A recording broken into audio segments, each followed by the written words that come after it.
Bueno, en estos días vamos a recordar Navidad. ¿Qué es Navidad? Navidad es Jesús, ¿no es cierto? Lo primero que decimos nosotros los cristianos. Pero Navidad es mucho más que lo que a veces recuerda el mundo y que a veces también recordamos los cristianos. ¿Sí? Navidad es el hecho de que un Dios todopoderoso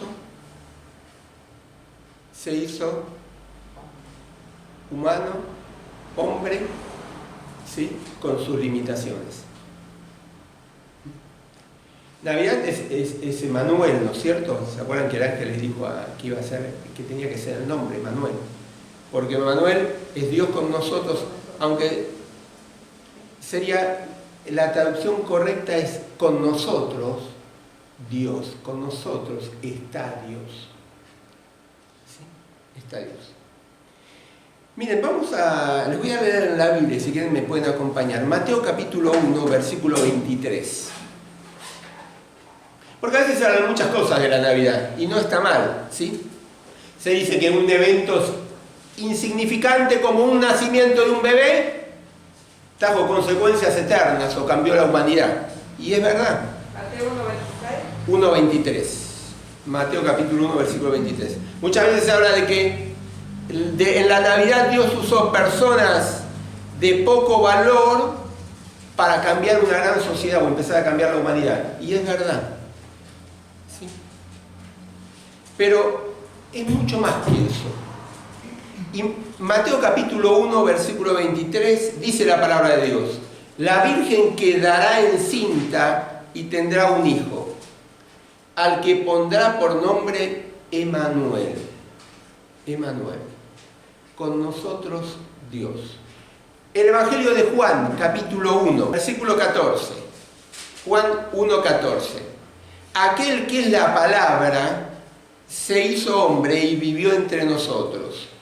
Y hemos visto su gloria, la gloria que recibió del Padre, por ser su único Hijo, abundante en amor y en verdad.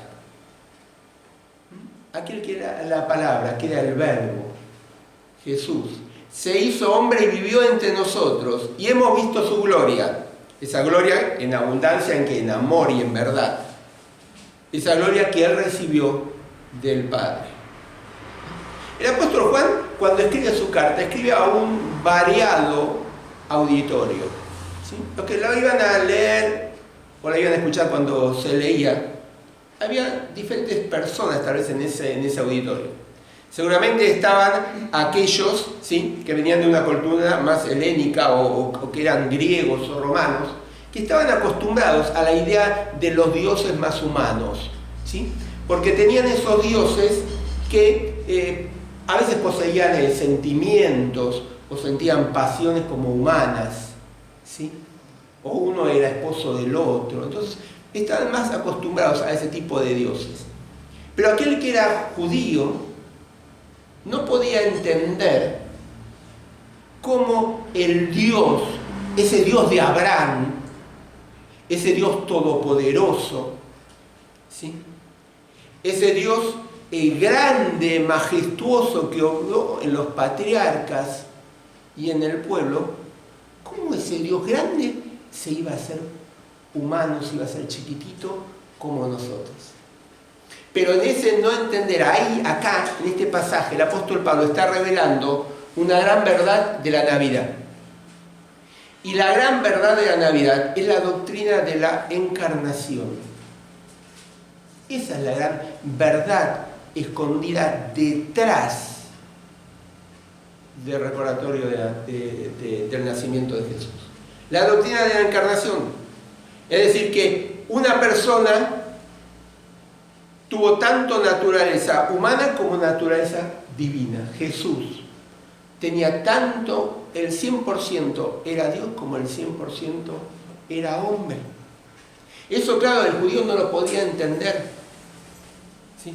Por eso el apóstol Juan, en su evangelio y también después en sus cartas, pero especialmente su evangelio va dirigido a eso, presenta a Jesús como el verbo, como el divino, como el Dios. para justamente traer esa revelación, ¿sí? Y poder entender lo que nosotros tal vez hoy nos cuesta entender, pero lo aceptamos más por fe, ¿sí? Que Jesús era Dios y que Jesús era hombre. Ya el apóstol ya el apóstol Pablo, después cuando escribe, ¿se acuerdan a los filipenses? Él habla y dice, aunque existía con el mismo ser de Dios, te voy a leer la versión Dios habla hoy, existía Jesús con el mismo ser de Dios, no se aferró a su igualdad con él, sino que renunció a lo que era suyo y tomó naturaleza de siervo. En la versión 60 habla de se hizo hombre, se hizo hombre, haciéndose como todos los hombres y presentándose como un hombre cualquiera, dice en la versión 60, es decir, se presenta como cualquier hombre. El Dios, ¿sí?, dejó tal vez sus privilegios, entre comillas, si me permitís la palabra, de Dios, pero no dejó de ser Dios, y se hizo hombre y se humilló hasta la muerte y muerte de Jesús. Esta es la convicción y la gran verdad, la gran doctrina que hay detrás del nacimiento de Jesús. Por eso el ángel le dijo a María, ¿su nombre cuál va a ser? Emmanuel, Dios con nosotros, o mejor dicho, con nosotros, Dios, podemos aclarar, con nosotros está Dios, ¿sí? Y es lo que el profeta Isaías dio en su profecía, en lo que él dijo que el que iba a venir, ¿sí?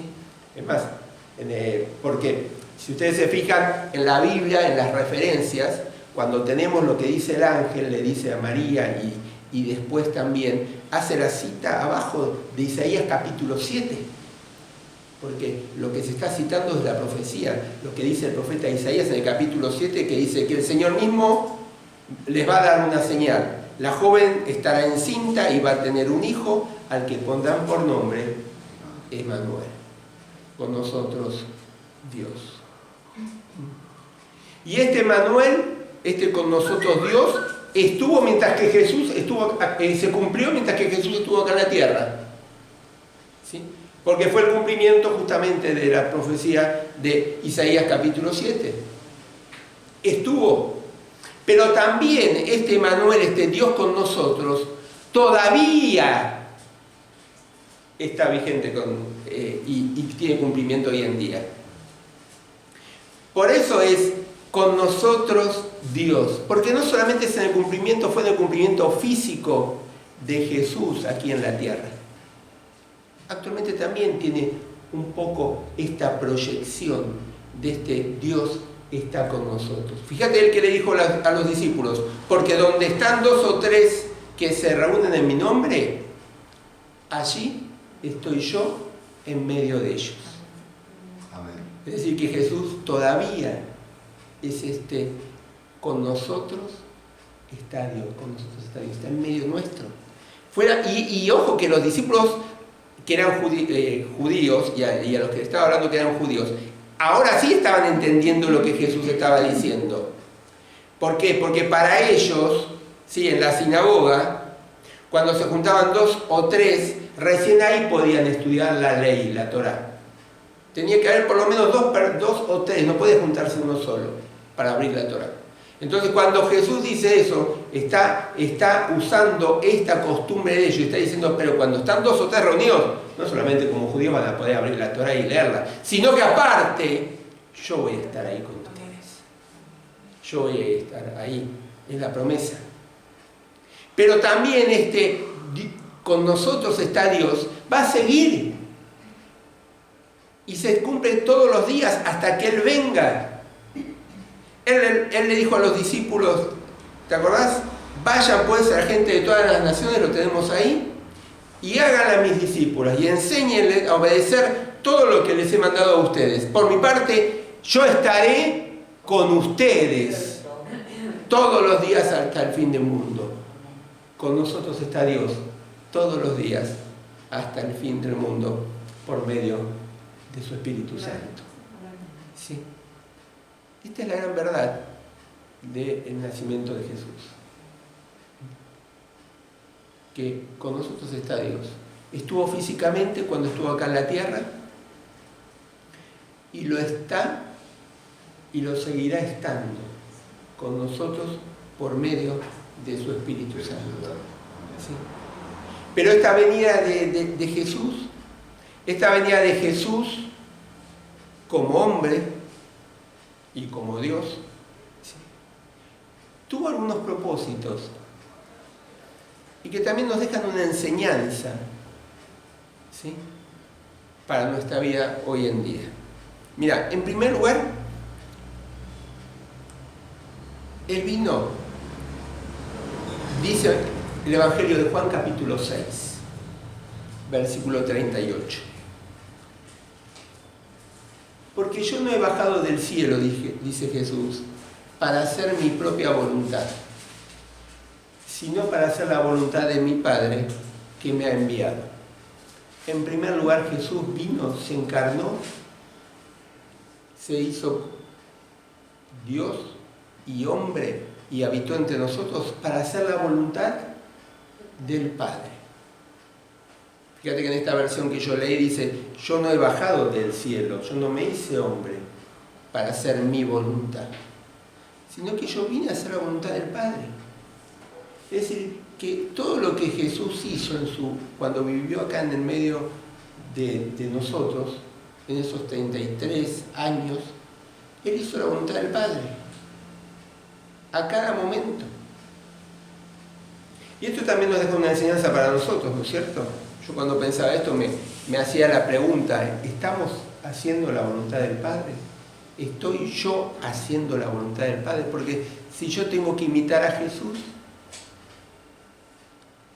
¿sí?, cada día busco hacer la voluntad del Padre. ¿Te acuerdas que Jesús se apartaba a lugares, ¿sí?, para tener comunión con el Padre, para poder hacer su voluntad, para saber cómo elegir sus discípulos, para saber cómo encarar las situaciones? Él vino a hacer la voluntad del Padre. ¿Estamos nosotros buscando hacer la voluntad del Padre?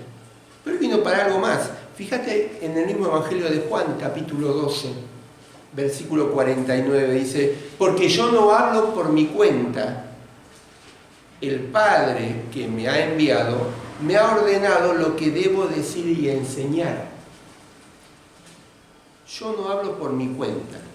El Padre, el que lo envió, me ha enseñado lo que debo decir y enseñar. Me ha ordenado lo que debo decir y enseñar.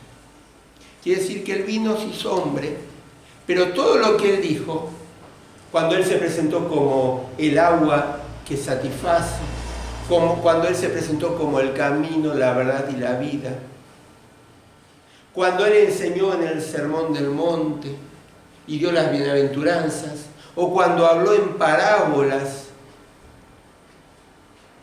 todo lo que Él dijo no fue lo que le pareció a Él, no fue lo que a Él se le ocurrió, no fue como a veces decimos nosotros, no, mira, esto que te estoy diciendo es palabra de Dios, y ni siquiera lo pusimos en oración a ver si eso no es. O lo que estamos diciendo es contrario a lo que dice la Biblia. No, Él todo lo que dijo era lo que el Padre le había ordenado que diga. Y yo cuando pensaba y leía esto, digo, nosotros como hijos, estamos diciendo aquello que realmente es lo que Dios dice en su palabra, lo que Él nos ha ordenado. Porque si Él nos ordena algo, tiene que estar de acuerdo a su palabra, ¿sí?, a lo ya revelado. No puede el Señor ordenarme algo que está contrario a lo ya revelado que está en su palabra.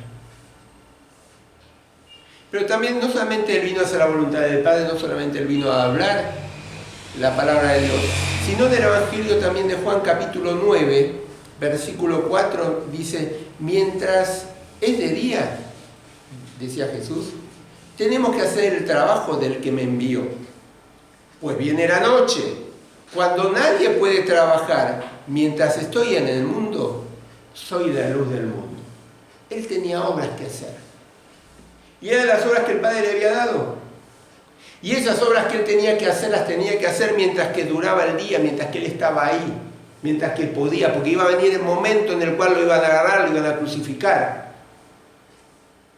Tal vez Él se estaba refiriendo a esa noche. Y dice, yo tengo que hacer las obras y tengo que trabajar mientras que pueda, mientras que no llegue ese momento. Y todas las obras que él hizo, ¿sí?, fueron las obras que el Padre le ordenó hacer. Porque él tenía bien claro. Vos fijate que él sabía lo que tenía que hacer. Dice, tenemos que hacer el trabajo del que me envió. ¿Quién lo había enviado? El Padre. Y él sabía que no tenía que perder el tiempo.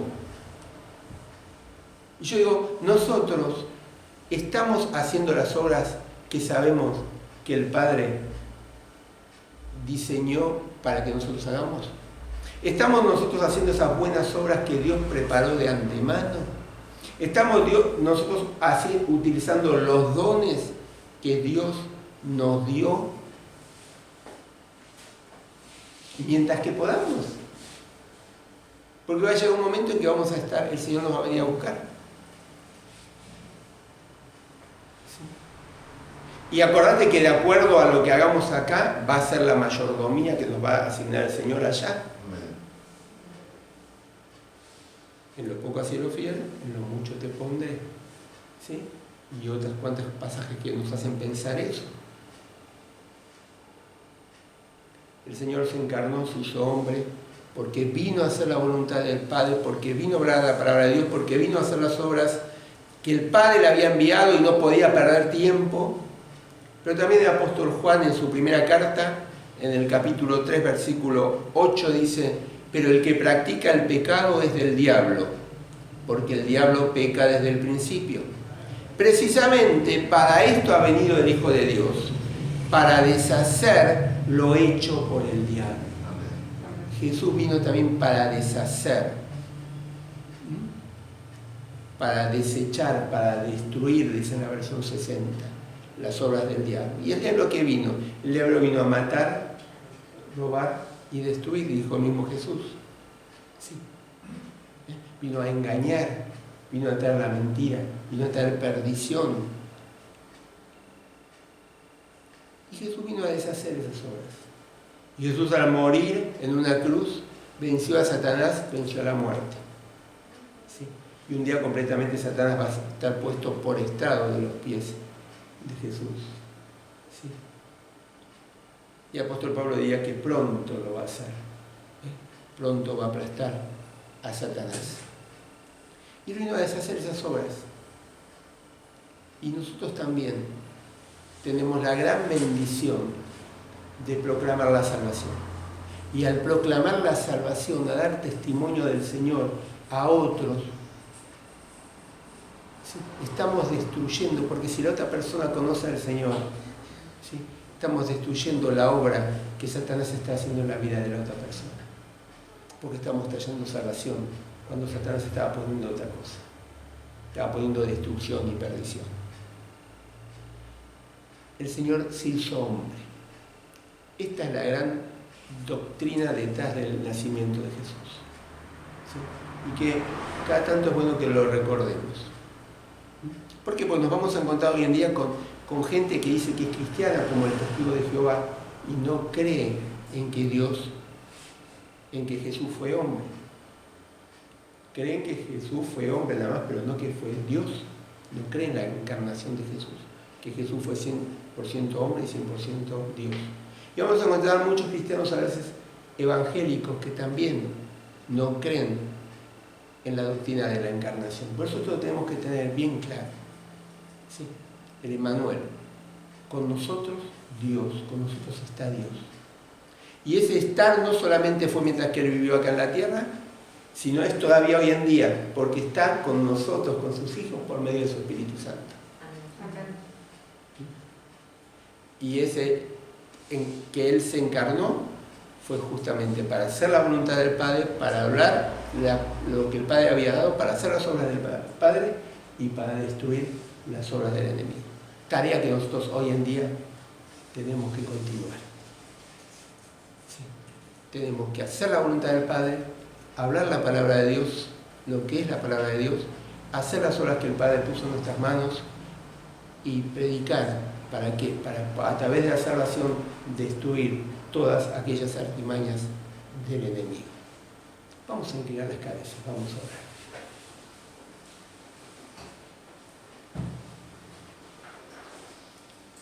Que en esta Navidad, donde estés, en tu casa, en la casa de otra persona, puedas realmente recordar que el que nació en un pesebre para morir en una cruz por cada uno de nosotros. Pero que puedas recordar que es el Emmanuel, el con nosotros, Dios está con nosotros. Que estuvo mientras vivió acá en la tierra y que está en nosotros por medio de su Espíritu Santo. Y que estos son motivos para agradecerle al Señor en Navidad. Y que Él vino con un propósito. Que ahora tiene que ser nuestro propósito, pero nosotros lo tenemos que continuar esa obra. La Iglesia, los cristianos somos los que continuamos. El hacer la voluntad del Padre, el hablar la palabra del Padre, el hacer las obras del Padre y el destruir las obras del enemigo. Señor, te queremos dar las gracias por tu palabra, gracias, Padre, porque ella nos recuerda de que Jesús era 100% Dios y 100% hombre. Padre, gracias por esta gran verdad que a veces Satanás se encarga de diluir, de no darle importancia. Pero Padre, es una de las bases de nuestra salvación, porque tu Hijo, que era santo sin mancha, ocupó nuestro lugar en la cruz. Padre, ayúdanos a continuar esos propósitos por el cual Jesús vino a este mundo, que es hacer tu obra, proclamar tu palabra, hacer tu voluntad y deshacer las obras del enemigo. Padre, te necesitamos. Asistirnos y guardarnos en esta Navidad, Señor, para que, más allá del brindis y de la comida, Señor, podamos realmente no caer en un recordatorio pagano o materialista, sino poder recordar el verdadero significado de esta Navidad. Y Padre, todo esto te lo pedimos y oramos, y lo hacemos en el nombre de Jesús. Amén, Señor. Amén.